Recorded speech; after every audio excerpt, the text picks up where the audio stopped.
Welcome back to the Bako Motorsports Power Hour. I'm Louis Hamastoy, joined by Mike Griffith, and this is the Kern County Raceway Park segment of the show. And good to see Steve Hughes. I haven't seen you in a few weeks, but how are you doing? I will tell you this. I had several conversations with the gorilla. Yes. And he's very well-spoken. I was going to more say well-spoken than yourself. Much better conversations. Yes. He's actually much more handsome. Well, that goes without saying. Yeah, absolutely. Well, it's good to have him here too. Yeah. I don't know what happened to me. I guess he's over here now. How was your trip? Did you go looking for colleges for one of your children? I'm going to be probably writing checks to Baylor University, where I think that's going to be. So Baylor Bears, Texas. Yeah. I've spent 9 of 14 days in Texas, in Oklahoma too. But Oklahoma was great, and Texas was great, and cool. Well, congratulations. Yeah, thank you very much. So we'll see. Well, there's still some colleges, but I think Baylor's the clubhouse leader right now. So we'll see what happens with that. You have that problem coming, right? I actually have two. Right? That are we're keeping it local. Yeah.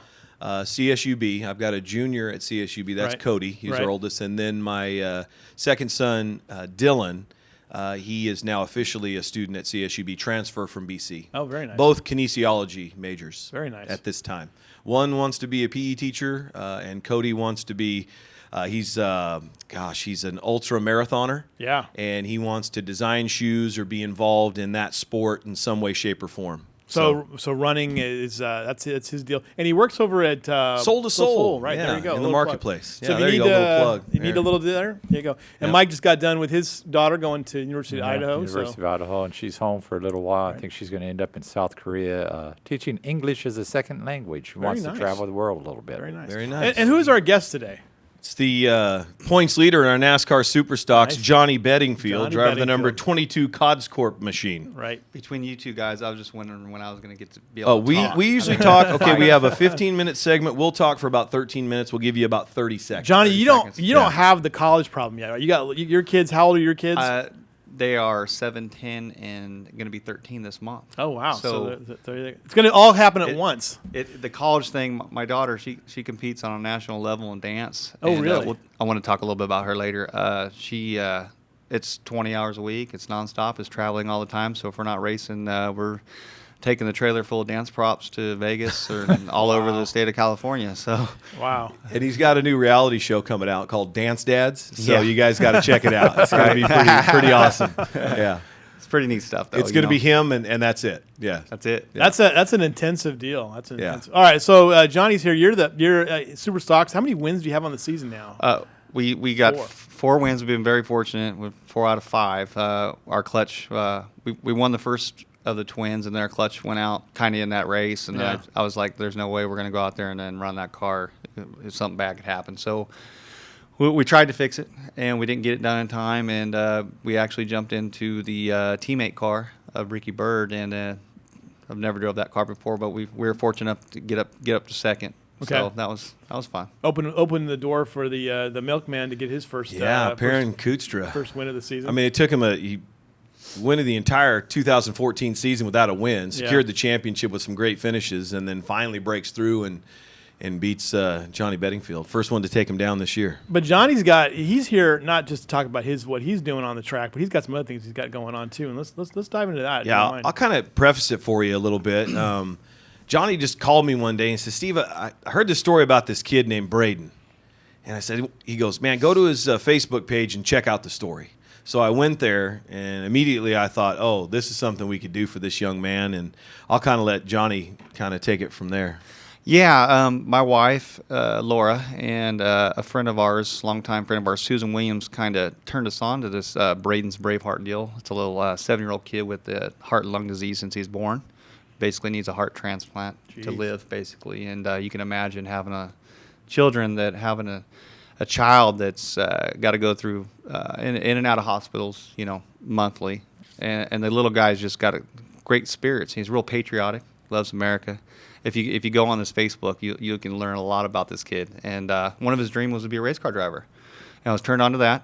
And we just I got got with Steve, and we had to talk to the mom where we couldn't choke up, because it's pretty it's a hard deal. It took me about 2 weeks to make the phone call because it was just an emotional deal. Yeah. And we got all kinds of cool things going, guys. I mean, we're Kern County Raceway.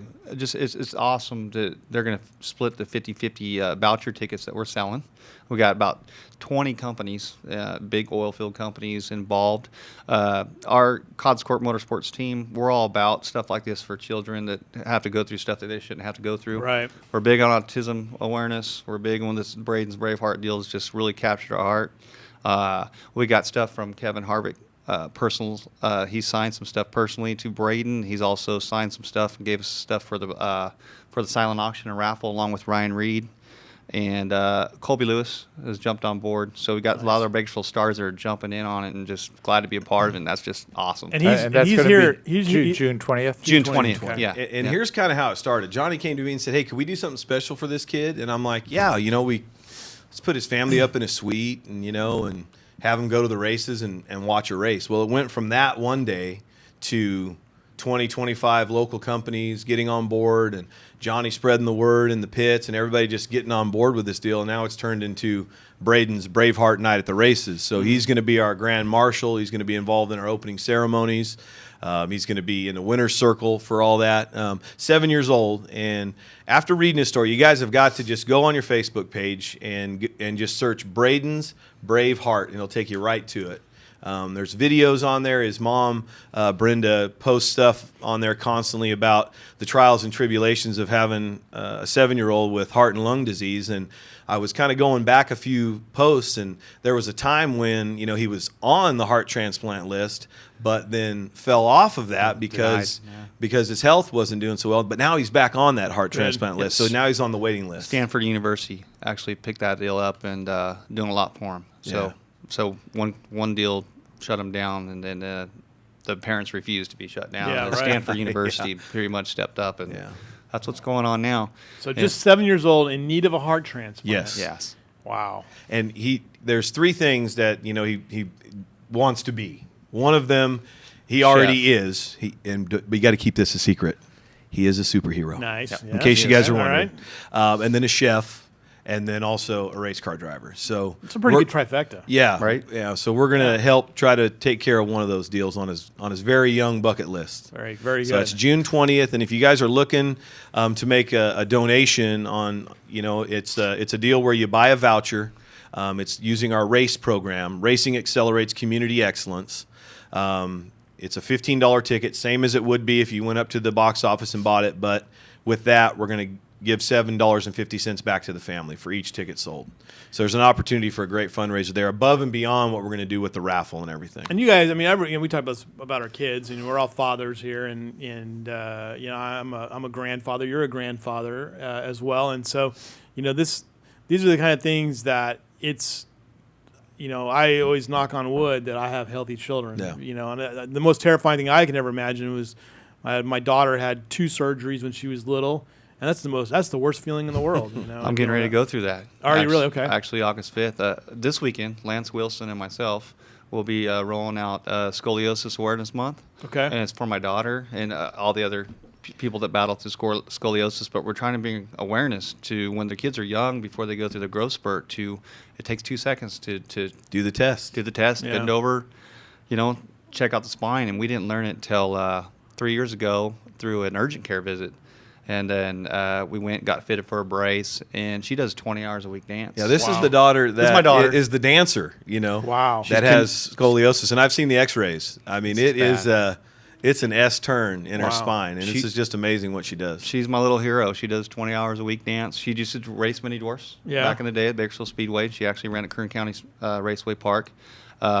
She's the captain of her team for 2 years. She's my hero. She's passionate about it. But we want to bring awareness, just like autism awareness, just like Braden's. With I'll say luck, but we've been very fortunate to do good things at the racetrack, and this is what we want to do with kids and bring awareness. Is to see if, catch it while it's early, help out, and that's kind of what it's all about for us.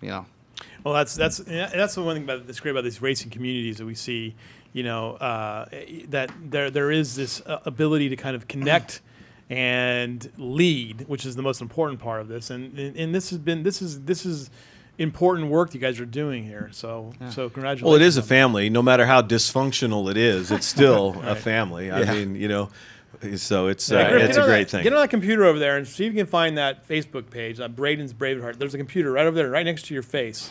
No, right there. this There's a one. Yeah, that one that right one. there. This yeah. one right here. Braden's Yeah. Braveheart. It's Does it really even neat. work? And Yeah. this bracelet I'm wearing today is about my daughter and scoliosis. Kids with very scoliosis, nice. called Bent Not Broken. Okay. And her mom, Janelle Taylor, they have the 15 car, Italian- Lance Wilson Italian car. Wow. We're running that this weekend, and people can get in touch with her to learn more about what they can do. So we're kind of going to the schools. She can talk more about that, but just for checkups and stuff like that, we got some teachers on board. So just trying to bring awareness. And if you're interested in getting tickets, Johnny is my guy. He's distributing the race vouchers. And if you go to our Facebook, Facebook Kern Raceway, that's where you can find Johnny's contact information. Here's what we're going to we'll definitely get a story in the paper about it and to get some promotion for it, and then we'll go ahead and look for that on Facebook and post that on our Facebook page as well. And Griff will try to figure out how to get on Facebook over there, and he'll find Bradens Braveheart. It's dead. We truly appreciate that very Okay. much. And we're just trying No to do good worky. things. No work. No Let's worky. talk a little bit about the last weekend. Yeah. We got some results here, and mine's dead too. I don't know. Where maybe do I it's look? All right, there All right, we so go. coming up this weekend, we got the Twin 35s. And Yeah, Spec Mods. NASCAR, the late models are back in action. Back-to-back weekends for the Spec Mods. Mini stocks are back, 911 series. Saturday night Supermoto, sponsored by Cal Spas. And something that's pretty cool, the USAC Honda HPD Midgets will be on the quarter mile. We Nice. expect a dozen of those to be there on Saturday night as well. Should be a great race. And then the 20th, they're talking, this is the Braden Braveheart night Yeah. as well. And so you'll see the late model Twin 35s and Super Stocks and the Southwest Tour trucks. for the Making their first time. debut, yeah. Along with the Bandoleros Mini Dwarfs. Yep. So, This Yeah. kid keeps winning. well, he's got three. No, 2 and 2. No, is it 3? 2 for 3. Yeah, he's 2. No. Now I'm confused. Cheyenne won that one. Where we Yeah. had a Cheyenne little mix-up, won. little Cheyenne bit. won's 2. She's 1-2, and he's 1-2. I think These that's kids right. are pretty. They're pretty on the- competitive. up on the yeah, wheel. They're- they certainly are. Cade McClinney, then Cheyenne, Jeremy Clark, Kersey Young, and Zachary Ginn. And this was in the junior mini dwarfs. We don't have the results though, but this is Kale. Yeah, the McClinney. brothers swept again. Yeah, and then Kiersey winning the junior or the senior mini dwarfs. Kiersey Young, who also ran in bandos. We had 3 drivers that night complete 4 in a row to start the season in their respective divisions. She's one of my little teammates too. So Kiersey we both is? got the 4 in a row Yeah. kind of deal. So Yeah. she's gonna be something special. She is, and it's always so weird. Like I see her do other things, like her parents share photos of her on Facebook. Like she's in the choir or Yeah. doing dance or something like that. So it's Definitely a kinda busy family. very busy. All right. By the way, Brad never parked the car on your lawn. By the way, Brad, as in young. Brad Young. Yeah. He's supposed to still do that. So I No, he's never parked the car. Okay, all right. He Well, knows that's where I coming. live. He, That's you know, coming. He knows where I live, though. So He does know where he lives. He told me he was going to do that. This is our Spec Mod, and this is Brock Thompson. Yes, it is. And his first win of the season. First win right? of the season, and he brought the whole brood down Yeah, there that's to the great. victory lane. So Great- congratulations to great-looking him. family. That was quite the That was finish. quite there. the finish, I was yeah. sitting in line in my car going, "Oh man, Yeah, oh quite boy, the this is going to finish. be a deal here." And Brock's crew chief is my crew chief, and Shane Thompson. So Nice. keeps us As keeps us an going. impartial announcer, I'll just say it was interesting. All right, let's move on to the. These are the Supermotos. Yeah, And, Cal Spa Supermoto, our pro, man, that was a fantastic race there on Saturday night with Eric Stump getting the win in the pros and then Tyler Smotherman getting the victory with the sportsmen. Both races were fantastic. That's a high-speed track, man. Stump passed Davies on the final lap in a very high-speed section. It was exciting. And that's not John Jackson. It's actually Josh Jackson. Josh Jackson, The okay. Jet, who got 30, rounded out the podium. Very nice. And then Scott Tillery and Ernie Lyles, the top 3 behind Tyler Smotherman in the Supermoto. And then there Look you at are, that guy. sir. I think we need to take that driving suit to the tailor. I think you were a little bigger when you bought that Yeah. thing. I think a little loose on you. I tell you what, we've added another car to the team, so it's been 3 cars, and then All in the NASCAR Super Stocks. and working on those cars, and then having Toby Days call me to go run the late model now, and working on that car. It's like every week, and I'm just completely gone. And then I got a call last night, so I'm like, oh, so it's like a nonstop deal right now. But you know what? That was a dream, so got to live it up. So how do you feel about your season so far? I mean, you've been on top of it the whole season. I feel very fortunate to have such good help. The car was ideal to get. I raced dirt cars for 8 years and never won a race. Mm-hmm. I mean, I've been the top 5 and this and that, but it's just been amazing. My father, Bill, and really Shane Thompson. If I didn't have that guy, I wouldn't be winning all these races. I mean, he's got me squared away. We're working on it. We had a hard time earlier in practice. We actually Spun out. first time we put new tires on. We had 300 laps on those tires. Wow. Put some new tires on, and it didn't turn. I drove it a little harder and a little deeper, like I did the late model, and it didn't stick. So Let me ask you this real quick: how is the track shaping up as far as as it's kind of evolving and maturing? What is your take on it? I don't have a lot of experience on asphalt. Mm-hmm. These races, the first 4 races we won, those are my first 4 races ever on asphalt. Okay. And so I really, the track is smooth. It's nice. During the hot heat of the day, it's pretty slick. Yeah. But honestly, in the qualifying, where it's still pretty warm, is where we won our fastest times ever. I think we now ran a 21:09 or something like that. So Wow.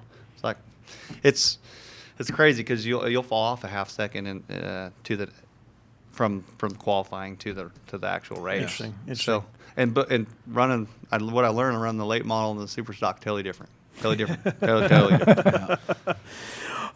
This is the Milkman, right? Yeah, Perrin Kudstra. Yeah. With his first win of the season, and the defending champion, and we got Bedingfield's name spelled wrong again. Dang it! 1D. Just 1D. I keep catching. I don't know why. I think that's my fault. Will Cottrell, he comes over from Palmdale, and he runs that old-style Camaro body like the street stocks that we used to see out at Mesa Marin, and that guy's competitive, man. He's fast. So, I mean, those cars that were thinking about coming up, can I do this, can I do that, we'll figure it out once you get here. I mean, if you've got an old Mesa Marin Leaf Spring late model, bring it down. And if you got a big motor in it, we'll figure something out to, if it's not competitive or if it's too fast, we'll get it figured out, man. Just bring that sucker. And Will Cottrell is really the guy that can really get the word out there. Hey, I've got an old, it's a steel-bodied Camaro race car with with the plastic nose on it, and that guy ran third all night long. Yeah. And was competitive. So.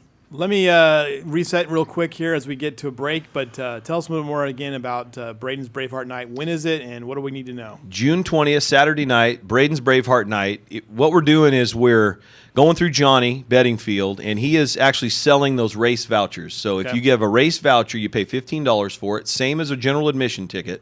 What Kern County Raceway is doing is taking that $15, splitting it 50-50 with the family, and all that money going to them. Then we're having a huge raffle and silent auction, and Braden will be basically the centerpiece of that night. I mean, it's a night dedicated to him, and just really bringing awareness, first of all, and a chance for us to help out the family. All right, great. We'll be rolling this hood wrap of a picture of him and having all the race car drivers and sponsors of the event sign the hood, and we're going to give it to the family too. So get your autograph hand ready. Yep. Great stuff. Thank you very much, Steve Thanks, Hughes, man. Johnny Bedingfield with 1D.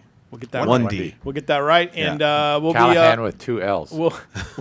We'll be back with more here on the Bako Motorsports Power Hour, brought to you by the Bakersfield, California.